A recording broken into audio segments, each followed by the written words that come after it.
Chicken dum biryani చాలా సులభంగా, చాలా టేస్టీగా ఎలా చేయాలో ఈ వీడియోలో చెప్తారండి. కావాల్సిన వస్తువులు వచ్చేసి ముందుగా మనకు కావాల్సినంత చికెను, అలాగే ఆనియన్స్, అల్లం పేస్టు, కొత్తిమీరి, పుదీనా, అలాగే చెక్క, మొగ్గ, లవంగ ఇవన్నీ తీసుకొని నార్మల్గా మనం చికెన్ ఏ విధంగా అయితే చేస్తామో ఆ విధంగా చేసుకోవాలన్నమాట.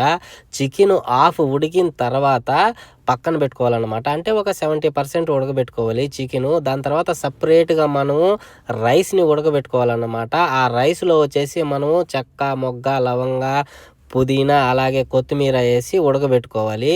రైస్ కూడా 70% ఉడకబెట్టుకోవాలన్నమాట.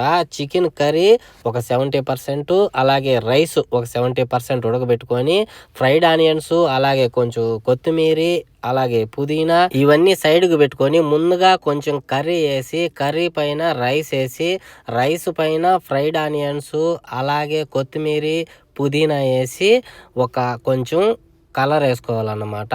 అలాగే లేయర్లుగా వేసుకొని కొంచెం పైన నెయ్యి వేసుకొని దాని తర్వాత అల్యూమినియం ఫాయిల్ వేసుకొని పొయ్యి సెగన పెట్టుకోవాలన్నమాట. లో ఫ్లేమ్లో పెట్టుకొని ఒక 10 మినిట్స్ 15 మినిట్స్ ఉడకనివ్వాలన్నమాట, ఆవిరిపోకుండా.